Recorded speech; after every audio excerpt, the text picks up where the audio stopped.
আমি একবারে সংক্ষিপ্ত করে কথাগুলো বলে দিই। আমার মূল আলোচ্য বিষয় ছিল ইবাদত করব কার? আল্লাহ বলেন ওয়া'বুদু রাব্বাকা হাত্তা ইয়াতিয়াকাল ইয়াকিন, তোমরা তোমাদের রবের ইবাদত করো যতদিন তোমাদের দেহের ভিতরে জান থাকে। এই ঘোষণা কে দিয়েছেন? আবার বলেন না যে আমি মুফতি সাহেব এসে এই ফতোয়া দিয়ে গেলাম। না, এই ফতোয়া আল্লাহ তাআলা নিজেই দিয়েছেন যে আমি তোমাদেরকে সৃষ্টি করেছি, আমি আল্লাহ ঘোষণা করেছি আমার ইবাদত তোমরা করবা, কারণ তোমাদেরকে তৈরি করছি আমার ইবাদত করার জন্য। যদি বিরক্তি লাগে তাহলে সুসংবাদ গ্রহণ করো, আমার ইবাদত করবা, আমার গোলামি করবা, আমি মাওলা পাকের কুদরতি দরওয়াজায় লুটে পড়বা, তোমার জান, তোমার মাল, তোমার ইজ্জত, তোমার সম্মান সব কিছু আমার জন্য কুরবানি করবা। তো আমি আল্লাহ ওয়াদা করছি আমার শ্রেষ্ঠ নিয়ামত জান্নাতটা আমি তোমাদেরকে দিয়ে দেব। এই মা, চারটা কথা শুনবেন, 5 ওয়াক্ত নামাজ আদায় করবেন, রমজান মাসে রোজা রাখবেন, স্বামীর খেদমত করবেন, স্বামীর মালের হেফাজত করবেন, নিজের লজ্জাস্থানের হেফাজত করবেন। আল্লাহর পয়গম্বর বলেন আল্লাহ তাবারকা তাআলা আপনার জন্য জান্নাতের সব দরওয়াজাগুলো উন্মুক্ত করে দেবে। কারণ খাবারের ফিকির কোনো বিবির করার দরকার আছে? আরো দিনে বলেন আছে? স্বামী করবে। যদি স্বামীর সংসার না হয় বাপের সংসার তো বাপ করবে, স্বামীর সংসারে স্বামী করবে, স্বামী নাই সন্তান করবে, কারণ তাদের কোনো খাওয়া পড়ার চিন্তা, আরো ধীরে বলেন চিন্তা। স্বামী যদি চুরিও করে আনে, স্বামী যদি ডাকাতিও করে আনে, যদি স্ত্রী জানে, এরপরে ওই স্ত্রীর কোনো সমস্যা নাই, স্ত্রী মানা করবে, যদি শুনে শুনবে, না শুনে না শুনবে, কিন্তু স্ত্রী স্বামীর কামাই করা খাবার খায় ইবাদত করবে, আরশের মালিক আল্লাহ কবুল কইরা দেবে। হযরত আলী রাদিয়াল্লাহু তাআলা আনহু চিন্তা করলেন এশার নামাজটা পড়েই যাই। একবারে সংক্ষিপ্ত করে বলি, উনি চিন্তা করলেন যাক এশার নামাজ পড়েই এরপরে যাব। এশার নামাজ পড়লেন, বাড়িতে গেলেন, যাওয়ার পরে ডাক দিয়া বললেন ফাতেমা খাবার দাও। হযরত ফাতেমা রাদিয়াল্লাহু তাআলা আনহা খাবার রেডি করলেন, খাইলেন, খাওয়ার পরে বিছানায় শুয়ে পড়লেন। কিছুক্ষণ পর আলী ডাক দিয়া বলেন ফাতেমা আমার একটু পানি দাও, পানির পিপাসা লাগছে। হযরত ফাতেমা চিন্তা করলেন ঘরের কাজটা শেষ করে পানিটা দেই। তবে ঘরের কাজ শেষ করার পরে পানি দিতে গিয়ে দেখেন হযরত আলীর নাক ডাকতেছে। কি ডাকতেছে? দেহের যতগুলো অঙ্গ প্রত্যঙ্গ আছে সবাই ডাকে, তবে 2টা অঙ্গের ডাকের আওয়াজ হয়। কয়টা? কথা কয় না, কয়টা? একটা হলো নাক আর একটা হলো মুখ। মুখেরও আওয়াজ হয়, নাকেরও আওয়াজ হয়, কিন্তু অন্য অন্য অঙ্গ দিয়ে যদি কেউ ডাকে ডাক বোঝা যায় কিন্তু আওয়াজ হয়। কেমনে বললে বোঝাবো? দেখেন তো, আমি আপনাদেরকে ডাকতেছি, আওয়াজ হয়? আমি আপনাদেরকে মেজাজ দেখাইতেছি, আওয়াজ হয়? চোখ মারতেছি, আওয়াজ হয়? মাথা দিয়ে ডাকতেছি, আওয়াজ হয়? আওয়াজ হয় নাক দিয়া। ফাতেমা চিন্তা করলেন ঘরে পানি নাই, তাহলে উপায় কি? বর্তমান সময়েও এত অত্যাধুনিক যুগ হওয়ার পরেও সৌদি আরবে 2 ধরনের পানি, একটা হলো জমজম কূপের পানি, আর না হয়তো আরব সাগরের পানি। কিন্তু আল্লাহর এত বড় মেহেরবানি যে মক্কা মদিনায় এখন কোনো মুহূর্তে পানি নিয়ে নাই টানাটানি। সুবহানাল্লাহ বলেন। ঝর্ণা থেকে পানি আনার জন্য গেছেন, পানি নিয়ে আসছেন, পাত্রে ঢালছেন। এ মা, কথাটা গভীর মনোযোগ দিয়ে শুনবেন, আপনার জন্যই কথাটা বলছি। পানি হাতের মধ্যে নিয়ে যখন আলীর কিনারায় গেছেন, গিয়া দেখেন আলীর নাক ডাকতেছে। ফাতেমা চিন্তা করলেন ঠিক আছে, ঘুমটা ভাঙবে যখন, পানিটা পান করাবো তখন একটু আরামের ঘুম ঘুমাক। সারাদিন পরিশ্রম করে ঘরে ফিরছে, একটু ঘুমাক। আধা ঘন্টা, 1 ঘন্টা, 1.5 ঘন্টা, 2 ঘন্টা, যখন গভীর এসে গেছে ঘুম, বেলালের কণ্ঠে শোনা যায় আসসালাতু খায়রুম মিনান নাওম। এমন একটা আওয়াজ আপনাদের এই মসজিদে হয়? এখানেও হয়? জোহরের সময়তে এরকম আওয়াজ হয়, তাই না? কখন হয়? মাশাআল্লাহ। আমি আপনাদেরকে তাড়াতাড়ি দিতে চাচ্ছি তালাক, এখন দেখি আপনারা আমার চাইতেও বেশি চালাক। শ্রোতা বক্তা কাউকেই যেন আল্লাহ না করেন হালাক। জোরে বলুন আমিন। আর একটু জোরে বলেন।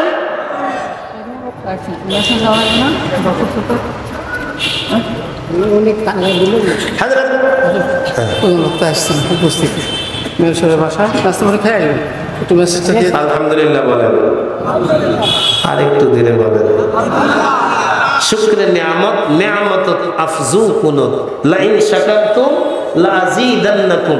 বান্দা যখন নিয়ামতের শুকরিয়া আদায় করে আল্লাহ বলেন আমি নিয়ামত বাড়ায় দেব। যার জন্য আজকের আয়োজন, যার আলোচনা শোনার জন্য আপনারা অধীর আগ্রহে বসে রয়েছেন, আলহামদুলিল্লাহ আমার ভাই হযরতুল আল্লাহ জনাব মাওলানা আব্দুল্লাহ আল আমিন সাহেব এমপি সাহেবের বাসায় এসে বিশ্রাম নিচ্ছেন। আর একটু ধীরে বলেন আলহামদুলিল্লাহ বলেন। কোথায় সুবহানাল্লাহ বলা লাগে তাও না। কুদ্দুস রে তোর বউ মরছে, কয় আলহামদুলিল্লাহ। কয় কুদ্দুস রে তোর সন্তান হয়েছে, কয় ইন্না লিল্লাহ। তো সন্তান হইলে কি ইন্না লিল্লাহ পড়বে? কি বলবে? জোরে বলেন আলহামদুলিল্লাহ। হয় নাই, হয় নাই, কলিজার গভীর থেকে বলেন আলহামদুলিল্লাহ। এই হয়তো সর্বোচ্চ 10 মিনিটের ভিতরে উনি আমাদের মাঝে এসে যাবেন এবং ওনার অত্যন্ত প্রাণবন্ত আলোচনা আমরা শুনবো।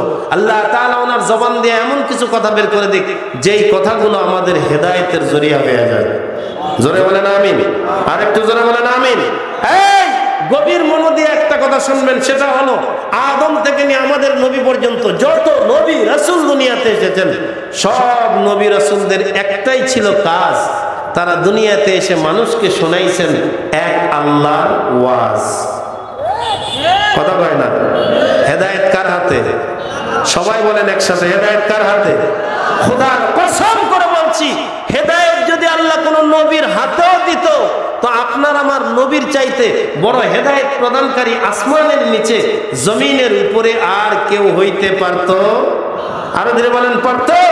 তাহলে চলেন 1 মিনিট আমার এই দুটো হাত আমি বারবার কাবার দেওয়ালে লাগাইছি, বারবার নবী কামলিওয়ালার রওজার পাশে রিয়াজুল জান্নায় বসে বসে চোখের পানি ফেলে মাওলার দরবারে কেঁদেছি, প্লিজ লুক এট মি, আমার দিকে তাকান। এটা যদি খানায়ে কাবা হয়, কাবার পাশেই হলো সাফা মারওয়া পাহাড়, সাফা পাহাড়ের পাশেই আবু জেহেলের বাড়ি। এ দেখুন, এদিকে তাকান। এটা যদি, এই মঞ্চটা যদি আবু জেহেলের বাড়ি হয়, আপনাদের যে বাউন্ডারি গেট আছে ঠিক এরকম জায়গায় বর্তমান সৌদি সরকার হয়তো 2-1 হাত কম বেশি হতে পারে, হলুদ রঙের একতলা একটা বিল্ডিং বানায় দিয়েছেন। ও বাড়িটা আর কারণ নয়, আপনার আমার পয়গম্বরের ঘর। জোরে বলেন সুবহানাল্লাহ। হয় নাই? জোরে বলেন সুবহানাল্লাহ।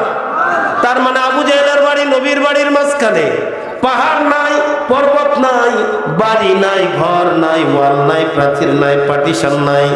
আবু জেহেল নিজের ঘর থেকে বের হবে একা, আপনার আমার পয়গম্বর নিজের ঘর থেকে বের হবেন একা। তো উভয়ের সঙ্গে হয়ে যাবে দেখা, কিন্তু হেদায়েত যদি কপালে না থাকে লেখা, ঘর থেকে বের হওয়ার সাথে সাথে আবু জেহেলের রাস্তাটা হয়ে যায় বেকা। কথা কয় না কেন? ঠিক না বে ঠিক? হেদায়েত কার হাতে? আল্লাহ তাআলা আমাদেরকে হেদায়েতের মতো দৌলত দান করুন। জোরে বলুন আমিন। হেদায়েত যদি না থাকে, খোদার কসম, গোটা দুনিয়ার রাজত্ব যদি কারো হাতে এসে যায়, আর হেদায়েত যদি তার কপালে না থাকে, ওর 1 পয়সা আল্লাহর কাছে কোনো দাম নাই। আল্লাহ তাআলা আমার ভাইজানের জবান দেয়া এমন কিছু কথা বের করে দিক, যে কথার দ্বারা আল্লাহ তাআলা আমাদের কলিজার অর্গল ঠোকা দুয়ার খুলে হেদায়েতের রাস্তা প্রশস্ত করে দেয়। জোরে বলুন আমিন। হযরত আলী রাদিয়াল্লাহু তাআলা আনহু ঘুম ভেঙে গেছে। একবারে সংক্ষিপ্ত করে বলে দেয়, ঘুম থেকে উঠেই নজর করে দেখেন সামনে আলো আবছায়ের ভিতরে কি যেন দেখা যায়। উনি 2 হাত দিয়া চোখ মর্দন করলেন, তাকালেন, নজর করলেন, না কেউ নয়, এ তো ফাতেমারে দেখা যায়। এই মা শোনেন, হযরত আলী ডাক দিয়া বলেন, ফাতেমা এত সকালে তুমি কেন দাঁড়ায় রইছো? তোমার হাতের মধ্যে কি? হযরত ফাতেমা নিজের ধরে রাখতে পারেন নাই, হাউমাউ করে কেঁদে দিয়েছেন। আলী ডাক দিয়া বলেন, লিমা তাদারু ইয়া ফাতেমা, এ ফাতেমা তুমি কাঁদো কেন? হযরত ফাতেমা ডাক দিয়া বলেন, আলী স্বামী গো, সন্ধ্যা রাত্রিতে এসার পরে খানা খাইছেন, আপনি ঘুমায় গেছেন, পানি চাইছিলেন, ঘরে পানি ছিল না, ঝর্ণা থেকে পানি আনার পরে দেখি আপনি ঘুমায় গেছেন। আমি পানি নিয়ে অপেক্ষা করতেছিলাম যে আপনার ঘুম ভাঙবে, আমি আপনারে পানি পান করাবো। অপেক্ষা করতে করতে সারাটা রাত পার হয়ে গেছে, আপনার ঘুম ভাঙে নাই। হযরত আলী রাদিয়াল্লাহু তাআলা আনহু খপ করে ফাতেমার দুইটা হাত জড়ায় ধরছে, চোখের পানি চাইনা দিয়ে ডাক দিয়া বলে, ফাতেমা কেন তুমি আমারে ডাকলা না? সারাটা রাত তুমি কেন পানি নিয়ে দাঁড়ায় থাকলা? হযরত ফাতেমা ডাক দিয়া বলেন, স্বামী গো, সারাটা দিন আপনি আমার জন্য কষ্ট করলেন, আমি চিন্তা করলাম একটু আরামের ঘুম ঘুমান, এজন্য আমি আপনারে ডাক দেই নাই। এ মা, আপনি গভীর মনোযোগ দিয়ে কথাটা শুনবেন। হযরত আলী রাদিয়াল্লাহু তাআলা ফাতেমার দুইটা হাত ধরে ডাক দিয়ে কই, ফাতেমা সারাটা রাত তুমি আমার জন্য দাঁড়াইছিলা, এই সংবাদটা খবরদার বিশ্ব নবীর কান পর্যন্ত তুমি পৌঁছায় দিও না, কারণ আল্লাহর নবীর কান পর্যন্ত যদি আওয়াজ যায়, আল্লাহর পয়গম্বরের কলিজায় কষ্ট লাগবে। নবীর কলিজায় যদি কষ্ট লাগে, আরশের মালিক আল্লাহ চুপ করে থাকবে না। হইতে পারে আমি আলীর বিরুদ্ধে কোরআনের আয়াত নাজিল করে দেবে। হযরত ফাতেমা ডাক দিয়ে বলেন, আপনি নিশ্চিন্ত থাকেন, একটা রাত না হয় বিছানার মধ্যে হই নাই কার, না হয় আপনার জন্য হয়ে গেছে প্রভাত। আপনি দুশ্চিন্তা করবেন না, কশ্চিন কালেও এই সংবাদ আমি আমার বাবার কাছে বলবো না। হযরত আলী রাদিয়াল্লাহু তাআলা আনহু হাত চাইরা দিয়া দুইটা হাত উঠাইছেন। এই মায়েরা শুনেন, হযরত আলী দোয়া করতেছেন, আল্লাহুম্মা জাআলহা সাইয়্যিদাতুন নিসাই আহলিল জান্নাহ। আল্লাহু আকবার। ডাক দিয়া চোখের পানি ফেলে কান্দে আর বলে, ও আল্লাহ, ফাতেমা সারাটা রাত আমি আলীর জন্য পানি নিয়ে দাঁড়াইছিল। মালিক রে, আমার দিলটা ভরে গেছে, আমার প্রাণটা ভরে গেছে। আল্লাহ, আমি তোমার দরওয়াজায় দোয়া করি, আমার ফাতেমারে যদি তুমি জান্নাত দাও। আমি আলী দোয়া করছি, শুধু জান্নাত দিও না, আমার ফাতেমারে তুমি জান্নাতের মহিলাদের সরদারিনী বানায় দাও। হযরত আলী ফজরের নামাজে গেছেন, পয়গম্বরের পিছনে নামাজ আদায় করছেন। সরকারে দু আলম নবী ফজরের পরে ঘুরে বসছেন। এই বলেন তো দেখি, আপনাদের মসজিদে ইমাম সাহেব কি ঘুরে বসে? এখানেও বসে। শোনেন নবীর উম্মত, আল্লাহ নবী যা করেছেন, করতে বলেছেন উম্মতের জন্য, সেটা করা সুন্নাত। সেটা করা কি? নবী বলেন, মান আহাব্বা সুন্নতি ফাকাদ আহাব্বানি ওয়া মান আহাব্বানি কানা মাই ফিল জান্নাহ। আল্লাহর নবী বলেন, উম্মত তুমি যদি ভালোবাসতে পারো আমার সুন্নাত, আমি নবী বলছি আমার সুন্নতকে তুমি ভালোবাসো নাই, বরং আমাকেই ভালোবাসছো। আমি নবী ওয়াদা করতেছি, সুন্নতওয়ালা উম্মতকে সঙ্গে করে নিয়ে আল্লাহর জান্নাতে যাব। তাহলে যে কথা বলতেছিলাম, সব নবীদের একটাই কাজ, নবীরা এসে দুনিয়াতে শুনাইছেন এক আল্লাহর ওয়াজ। হেদায়েত কার হাতে? আওয়াজ করে বলেন, কার হাতে? আল্লাহ তাআলা হেদায়েতের মতো দৌলত আমাদেরকে দান করুক। জোরে বলুন আমিন। কারণ মানুষের জান্নাতের জন্য, নাজাতের জন্য, পরলৌকিক সুখ সমৃদ্ধশালী জীবন ব্যবস্থার জন্য আদম থেকে নিয়ে লক্ষ লক্ষ নবী রাসূলকে পাঠাইছেন। সর্বশেষ আপনার আমার পয়গম্বরকে পাঠাইছেন এবং ডাক দিয়ে বলেছেন, আনা খাতামুন নবিয়্যিন লা নাবিয়্যা বাদি। আমি হলাম সর্বশেষ পয়গম্বর, আমার পরে আর কেউ দুনিয়াতে আসবে না। হে উম্মতেরা, আমার পরে আর কোনো নবী এসে তোমাদেরকে ওয়াজ করবে না। অতএব আল উলামাউ ওয়ারাসাতুল আম্বিয়া, আমার উম্মতের উলামায়ে কেরাম আমি নবীর দায়িত্ব পালন করবে। ওরা তোমাদের কাছে এসে ওয়াজ করবে, ওদের ওয়াজ শুনে যদি তোমরা আমল করতে পারো তো তোমরা কাজে কাজী হয়ে যাবে, তোমাদের জন্য আল্লাহর জান্নাত নির্ধারিত হয়ে যাবে। সরকারে দু আলম নবী ঘুরে বসছেন, আমার দিকে তাকান। কারণ নবীজির চিরাচরিত অভ্যাস ছিল ফজরের পরে ঘুরে বসতেন। সাহাবায়ে কেরামরা যদি কেউ কোনো স্বপ্ন দেখতো, কারো কোনো সমস্যা থাকতো, তারা নবীজির কাছে উপস্থাপন করতেন, তো আল্লাহর নবী তার সমাধান দিয়ে দিতেন। আর যারা বলেন সুবহানাল্লাহ।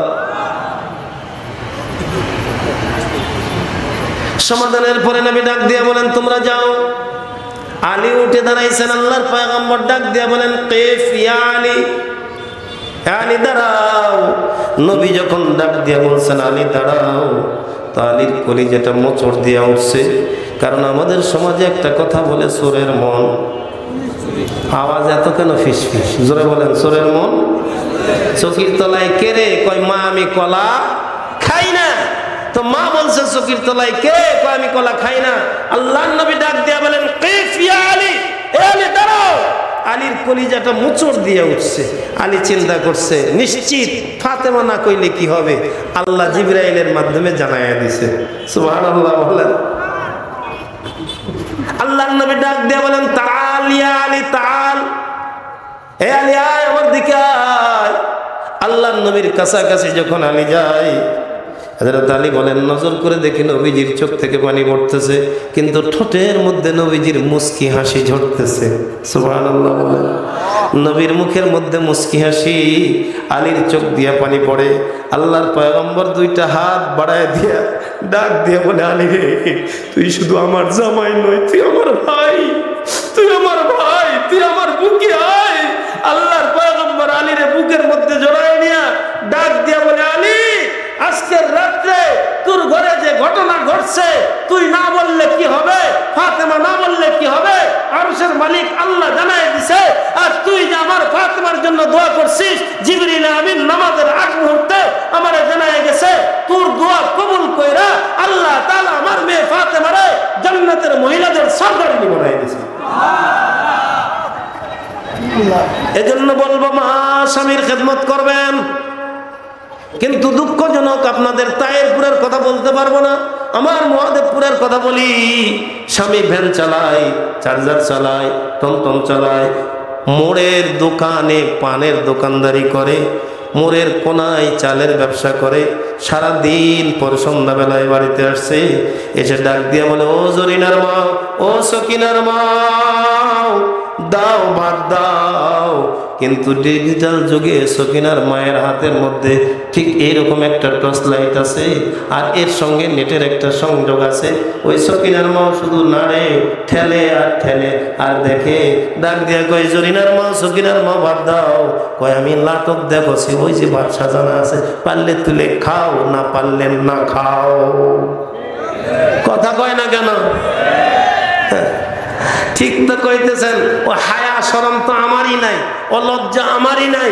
আজকে আমার বউ যে অশ্লীলতা নোংরামিতে ছেয়ে গেছে, আমার বউ যে এই কথা বলার সুযোগ পায়, খোদার কসম এই কথা বলার সুযোগের জন্য আপনি আমি দায়ী। কথা বল না কেন? কথা বল না কেন?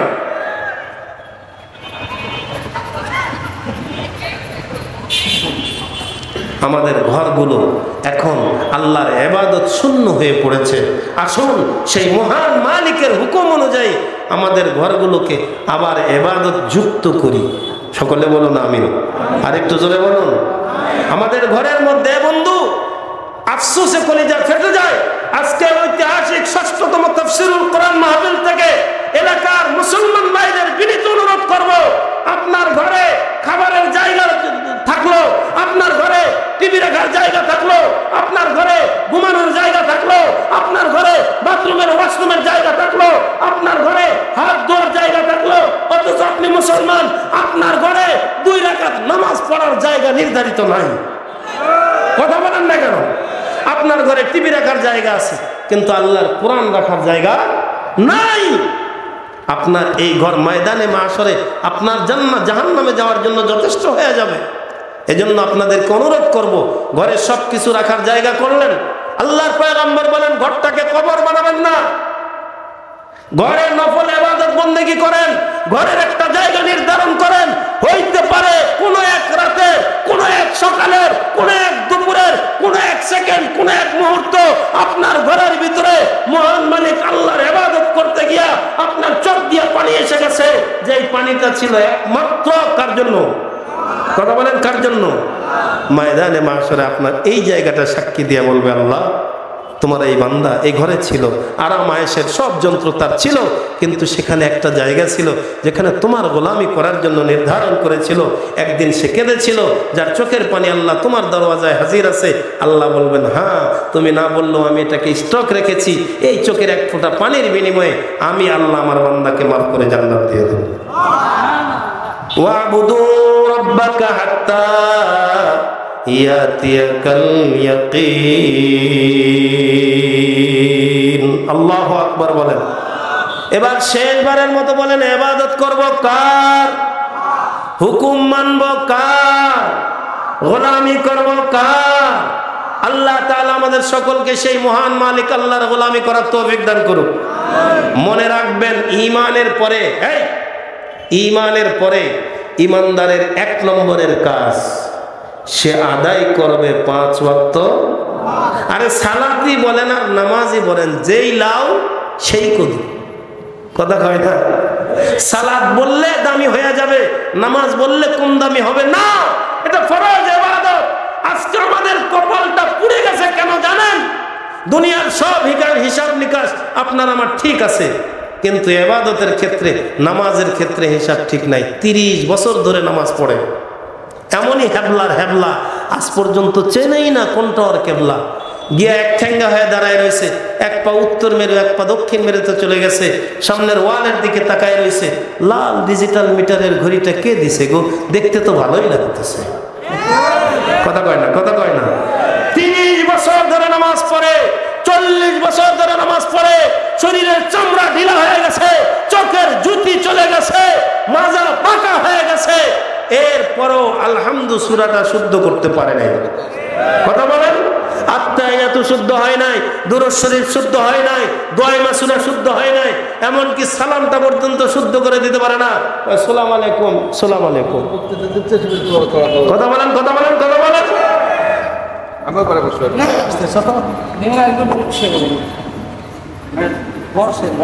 আমরা আস্তে আস্তে আগাবো।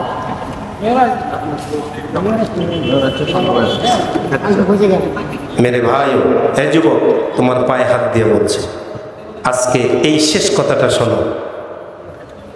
কারণ এমন 2 রাকাত সালাত যদি তুমি আদায় করতে পারো, যে 2 রাকাত সালাত একমাত্র শুধুমাত্র আল্লাহর রেজামন্দির উদ্দেশ্যই করেছ, সলিড নির্ভেজাল, পয়গম্বর বলেন এমন 2 রাকাত নামাজের বিনিময়ে আল্লাহ আপনাকে জান্নাত দিয়ে দেবেন।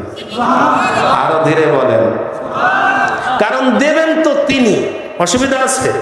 কথা বলেন তো, তিনি যখন দেবেন তো আমি কেন? আমার দিকে তাকান, এদিকে তাকান। জীবনে কোনোদিন জামার বোতামটা উলট পালট হয় না। শ্বশুর বাড়িতে যাওয়ার সময় ডান পায়ের জুতা বাম পায়ে দিয়া, বাম পায়ের জুতা ডান পায়ে দিয়া কোনোদিন গেছেন? এই যারা আমার গ্রুপে আছেন, যারা বিবাহিত, বলেন তো জীবনে কোনোদিন গেছেন? অথবা যারা ছেলে মেয়ে বিয়ে দিয়েছেন, বলেন তো জীবনে কোনোদিন? সব ঠিক আছে, সব ঠিক আছে, কিন্তু লুঙ্গিটা পরেন নাই। জামা পরছেন, জুতা পরছেন, চশমা পরছেন, হাতে লাঠিও নিছেন, কিন্তু লুঙ্গিটা না পরেই বিয়ের বাড়িতে চলে গেছেন। হয়েছে কোনোদিন এরকম? কথা কয় না? হয়েছে? কারো যদি হয়ে থাকে বলবেন, তাহলে বুঝবো যে আপনি কয় নম্বরের। আপনার জিন্দেগির কোনো কাজ, বলেন হুজুর আমি মূর্খ সূর্খ মানুষ, আমি লেখাপড়া জানি না, হুজুর কি করবো হুজুর? এই কে বলছে আপনি মূর্খ মানুষ? আপনি তো সব বোঝেন। আপনি কি বোঝেন না? আপনি দুনিয়া বোঝেন, আপনি দোকানদারি বোঝেন, ব্যবসা বোঝেন, মাল বোঝেন, টাকা বোঝেন, ইজ্জত বোঝেন, সম্মান বোঝেন, নামাজ বোঝেন না, ধূর্তমি করার আর জায়গা পান না। খোদার কসম করে 40 বছর ধরে নামাজ পড়লেন, আলহামদু ঠিক নাই, আত্তাহিয়াতু ঠিক নাই, দুরূদ শরীফ ঠিক নাই, দোয়া মাসুরা ঠিক নাই, এমন নামাজ